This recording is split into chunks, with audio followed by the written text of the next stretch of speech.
Stick, stick, cross, hook, pop, pop. He never stops, pop, pop. They clinched in the center of the ring. Hubbard raked his laces across Alfred's rope burns, and stepped on his toes and rubbed his jaw against Alfred's, the stubble of his beard like sandpaper on Alfred's skin. He threw Alfred away, across the ring, and rushed after him, swinging. Iron pipes again, sledgehammers, meat hooks. The bell rang.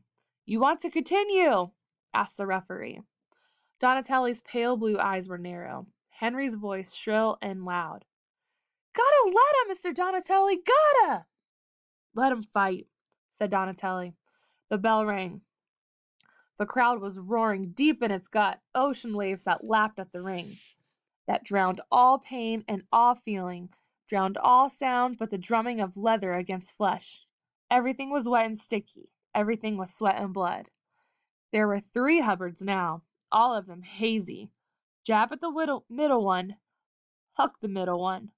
They stood toe to toe in the center of the ring, whacking, slugging, thumping back and forth, flinging sweat, elbows, fists, knees. Jab the middle one, hook the middle one, thunk.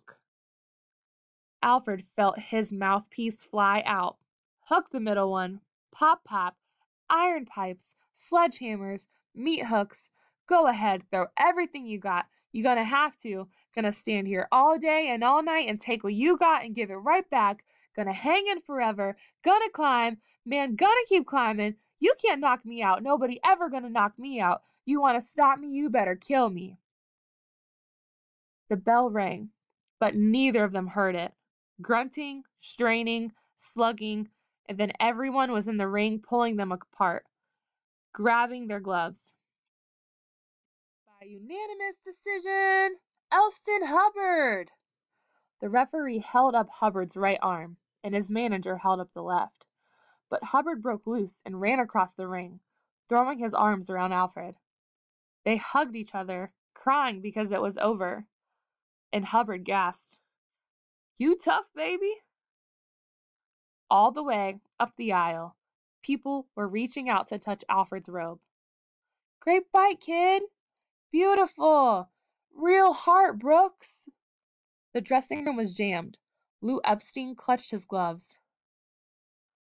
"Like the old days, like the—" Jose and Angel screaming, Spoon reaching for him, Jelly and Pete Crackover, Denny slapping his back. "Let him breathe," bellowed Bud, pushing them all out and slamming the door shut. Henry began to unlace his gloves. 3 Donatellis peered down into his face. Then 2. His eyes finally focused. The thin lips were parted. Donatelli was smiling. "Now you know, Alfred. Now you know too."